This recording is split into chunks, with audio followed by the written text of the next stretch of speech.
Hi friends. आज statement problem या word problem discuss करते हैं डिफरेंशियल इक्वेशन में। तो अलग अलग टाइप के दो तीन प्रॉब्लम देखते हैं आज।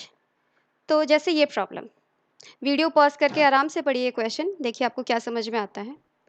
तो ये बोलता है कि population of rabbits surviving at time t be govern by this equation. तो यहाँ पे गवर्न बाय दिस इक्वेशन कौन कौन गवर्न हो रहा है? Population of rabbit surviving at time t. ठीक है, किसी टाइम टी पर कितने रैबिट सर्वाइव कर रहे हैं उसका कुछ पॉपुलेशन है, वो जो है टाइम पे डिपेंड कर रहा है। और कैसा चेंज हो रहा है वो ये डिफरेंशियल इक्वेशन बता रहा है कि भाई इस तरीके से मेरा पॉपुलेशन टाइम के साथ चेंज हो रहा है। नेक्स्ट, इन्होंने इनिशियल कंडीशन दे रखी, मतलब कि जब टाइम ज़ीरो था, मतलब जब आपने देखना शुरू करा, ओके, इनिशियली आपकी पॉपुलेशन कितनी थी? 100 थी। तब आप बताइए कि किसी भी टाइम टी पर पॉपुलेशन कितनी होगी। Okay, that is the question. तो सिंपल सी बात है कि आप ये डिफरेंशियल इक्वेशन सॉल्व करेंगे। ये लीनियर भी है, वेरिएबल सेपरेबल भी है, जैसे आपकी मर्जी आप ये डिफरेंशियल इक्वेशन सॉल्व करेंगे। कांस्टेंट की वैल्यू ये दे देगा और वही आपका फंक्शन आ जाएगा, जो भी इसका सॉल्यूशन होगा वो आपका फंक्शन हो जाएगा। करके देखें। तो यहाँ पर आपके पास D P upon D T, इन्होंने एलसीएम ले लेते हैं। p माइनस 400, पी टी हटा दिया, ओके, क्योंकि t क्या बताता है कि वो t का फंक्शन है, वी डोंट नीड दैट, हमें पता है। तो d P upon P minus 400 ये कर लिया हमने वेरिएबल सेपरेबल, सेपरेट कर दिया वेरिएबल्स को। अब नेक्स्ट क्या करते हो आप? इंटीग्रेट करते हो। इंटीग्रेट करते हो तो कांस्टेंट ऑफ इंटीग्रेशन आता है, और ये कंडीशन जो है इसीलिए बैठा है कि आप वो कांस्टेंट निकाल पाओ।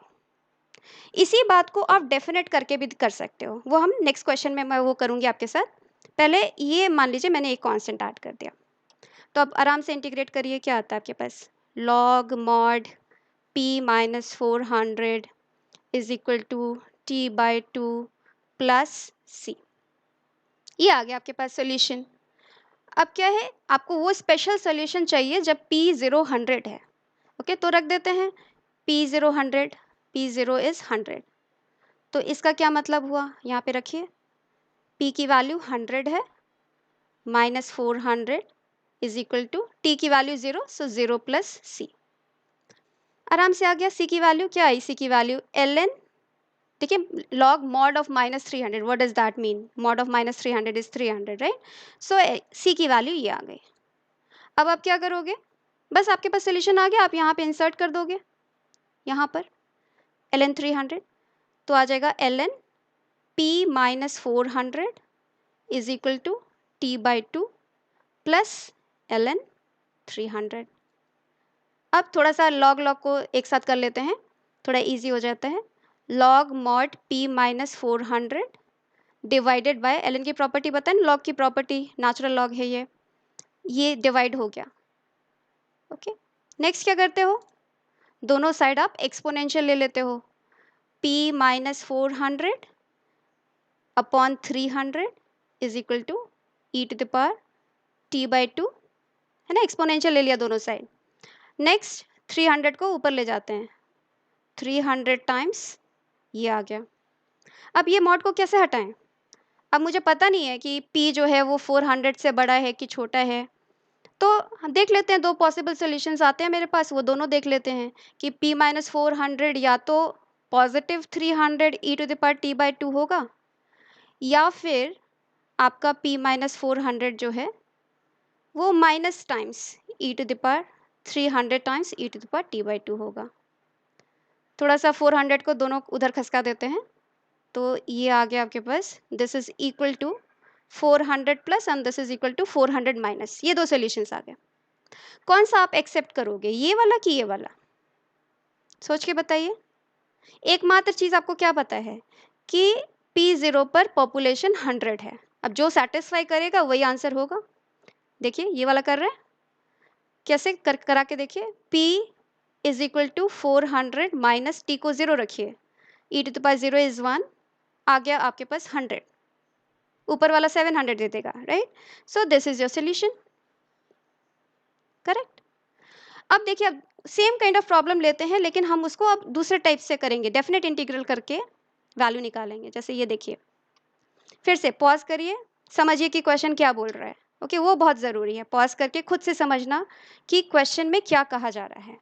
तो एक फर्म है, वो 2000 आइटम मैन्युफैक्चर कर रही है अभी इस टाइम पे। ओके, प्रेजेंट की बात बोल रहा है। यहाँ तक का सेंटेंस क्या बोल रहा है? यहाँ से यहाँ तक का सेंटेंस ये बोल रहा है कि अगर आप नंबर ऑफ वर्कर्स बढ़ा देते हो, ओके, जैसे कि एडिशनल नंबर ऑफ वर्कर्स मान लीजिए आपने एक्स कर दिए, तो ऑफकोर्स आपका मैन्युफैक्चर जो है इफेक्टेड होगा। तो ये किस तरह से इफेक्टेड होगा इन्होंने बता दिया कि आपका प्रोडक्शन जो है, प्रोडक्शन का रेट जो है एक्स पे कैसे डिपेंड कर रहा है। That is DP by D x, इन्होंने बताया कि ऐसा डिपेंड कर रहा है। अब नेक्स्ट क्वेश्चन पूछा जा रहा है कि if the firm employees 25 more workers, मतलब अगर 25 और डाले जाएं तो न्यू लेवल ऑफ प्रोडक्शन क्या होगा। समझ में आए? तो क्या करना चाहिए, क्या दे रखा है? सिंपल सी बात है, एक बार तो भाई डिफरेंशियल इक्वेशन है कि आपका प्रोडक्शन जो है ये एक्स क्या है, एडिशनल नंबर ऑफ वर्कर्स जितने आपने ऐड किए, वो जो है इस टाइप से डिपेंड करता है। फिर से हम क्या करेंगे, इसको फिर से वेरिएबल सेपरेबल हमें दिख रहा है, हम इसको इंटीग्रेट कर देंगे। तो d p is equal to 100 minus 12 root x d x, है ना, हो गया वेरिएबल सेपरेबल। अब देखिए, अब थोड़ा सा डिफरेंट करने वाले हम लोग, अब हम इंटीग्रेट करना है।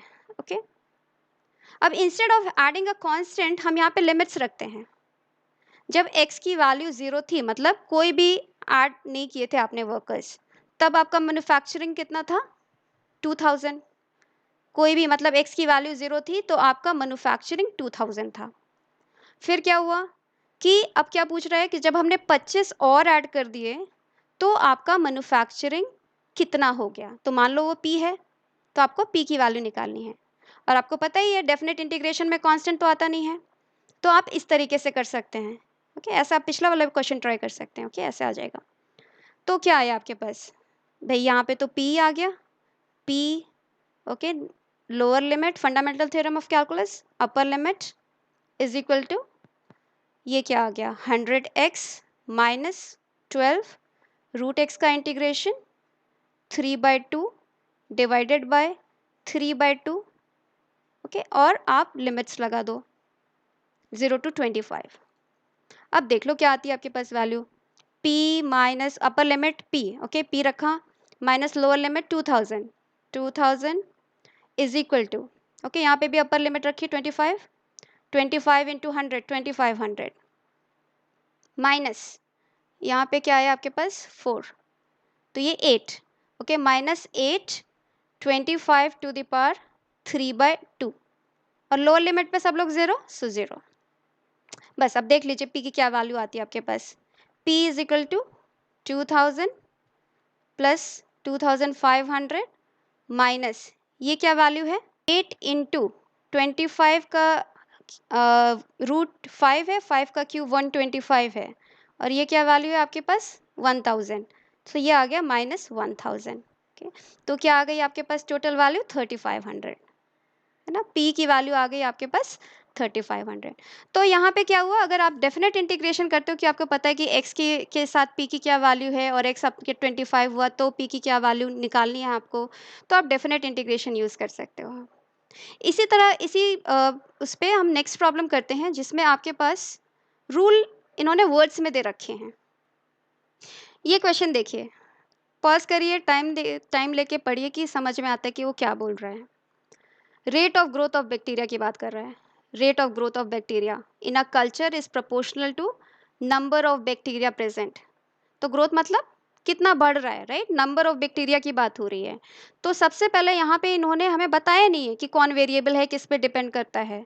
तो हमें सोचना है कि वेरिएबल कौन है और किस पे डिपेंड करता है। मान लीजिए मैंने मान लिया कि number of bacteria, okay, number of bacteria n मान लिया, वो टी पे डिपेंड करता है, तो n is a function of T. फिर क्या बोल रहे हैं, रेट ऑफ ग्रोथ, है ना, रेट कैसा कैसा होता है टाइम के रिस्पेक्ट में, है ना, तो dn/dt rate of growth of bacteria is proportional to the number of bacteria present. ठीक है, अब इस टाइम में नंबर ऑफ बैक्टीरिया मतलब ये खुद ही के प्रोपोर्शनल है, n के ही प्रोपोर्शनल है, and the bacteria count is 1000 at the initial time t is 0। समझ में आया? ये जो कंडीशन दे रहे हैं वो हम अलग से लिखते जाएंगे। जब मेरा टी 0 है तो n की वैल्यू इन्होंने दे दी कि 1000 है initially. Then the number of bacteria is increased by 20% in 2 hours. 2 hours मतलब टी जब 2 हो गया तो नंबर ऑफ बैक्टीरिया क्या हो गए, 20% बढ़ गए। अब 1000 का 20% कितना होता है? हाँ, 1000 का 20% 200, राइट? तो 200 बढ़ गए तो कितना हो गए, 1200। तो T इज इक्वल टू 2 पर नंबर ऑफ बैक्टीरिया क्या हो गए, 1200 हो गए। अब तीसरी बात क्या बोली जा रही है, if the population of bacteria is 2000 after this many hours. तो अब एक और बात बता रही है कि अब T जब था मेरा K अपॉन log 6/5 है ना, सब नेचुरल लॉग है, तब क्या है n की वैल्यू 2000 है। तो ये पूछ क्या रहे, कांस्टेंट की वैल्यू पूछ रहा है। तो भाई ये लोग जो है हमें बहुत बातें बता देंगे, फिर हमें इजी हो जाएगा ये कांस्टेंट की बात बताना। तो चलते हैं, है ना, पहले इन दोनों कंडीशन की बात करते हैं। अच्छा, दो कंडीशन क्यों दे रखी है, क्योंकि ये प्रोपोर्शनैलिटी बता रहा है ना। प्रोपोर्शनैलिटी अगर कांस्टेंट हम सी रखते हैं, के मत रखिए क्योंकि के ऑलरेडी दिया हुआ है आपको क्वेश्चन में, तो सी टाइम्स एन, ये आपका आ गया। सी क्या है, प्रोपोर्शनैलिटी कांस्टेंट है। डेफिनेट इंटीग्रेशन से करते हैं, ओके। तो वेरिएबल सेपरेट कर दो, ये आ गया सी डी टी। इंटीग्रेट करते हैं दोनों साइड, ठीक है। तो अब कांस्टेंट ऑफ इंटीग्रेशन नहीं रखना क्योंकि हमें लिमिट्स पता है कि जब टाइम 0 था तो मेरा नंबर ऑफ बैक्टीरिया कितना था, 1000। जब 2 आवर्स के बाद क्या हो गया, 1200। यहाँ से मुझे सी की वैल्यू मिल जाएगी, ठीक है। करके देखो, क्योंकि आप इसको करोगे क्या आ जाएगा, l n mod n. Mod लिखने की जरूरत नहीं क्योंकि आपको पता है कि एन जो है वो पॉजिटिव ही है आपका, क्योंकि नंबर ऑफ बैक्टीरियाज हैं। तो 1200 इज इक्वल टू सी, और यहाँ क्या आ गया, टी, और 0 to 2। अब लिमिट्स रखते हैं, ये क्या आ गया, l n 1200 minus l n 1000 log 1200 minus log 1000, ऐसे लिखते हैं। 1200 डिवाइडेड बाई 1000 लॉग की प्रॉपर्टी से, और ये क्या आ गया, 2 माइनस 0, सो 2c, है ना।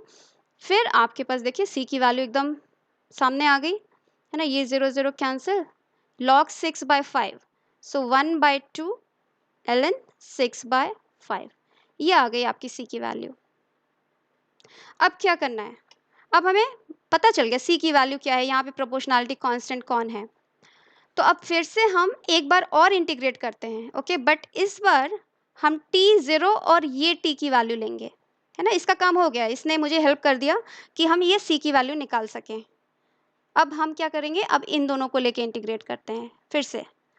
तो dn upon n is equal to c, okay. c पता है लेकिन फिर भी c रखते हैं, इतनी बड़ी चीज़ लिखनी पड़ेगी, c times dt, okay. Integrate करते हैं दोनों साइड, लिमिट्स रख देते हैं। t 0 है, n की वैल्यू 1000 है, राइट। t 0 है, n की वैल्यू 1000 है, और किस t पे बोल रहा है, ये वाले t पर, k अपॉन log 6/5, पूरा ही लिख लेते हैं। तो अपर लिमिट क्या हो गई, k अपॉन ln 6/5, और आपकी पॉपुलेशन क्या हो जाती है, 1000 से 2000, ठीक है। अब बस कर लो, ln n, okay, upper limit और ये दोनों लिमिट्स रख दिया, ये हो जाएगा सी टी, लोअर लिमिट और ये अपर लिमिट, ओके। आप स्टेप्स बचा सकते हो, मैं आराम से समझा रही हूँ। नेक्स्ट, ln 2000 अपॉन 1000, देख लीजिए, okay. log 2 is equal to, C की वैल्यू हमें पता है, हमने निकाल रखी है, सी की वैल्यू रख देते हैं। सी की value is half ln 6/5, that is my value of C, ठीक है। अब टी की वैल्यू क्या है, k अपॉन ln 6/5, ठीक है, माइनस 0, ठीक है। ये आ गया आपके पास, 0 तो चला ही गया। क्या आती है आपके पास, देखिए k की वैल्यू, ये तो कैंसिल हो गया, ये कैंसिल हो गया, ओके।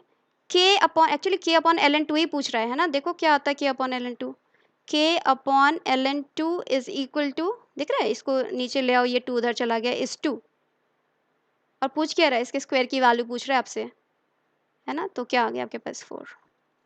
है ना? ये पूछ रहा था आपके ln k/ln2 का स्क्वायर। तो बेसिकली अगर आपके पास देखिए एक इनिशियल कंडीशन है तो आप फंक्शन निकाल सकते हो।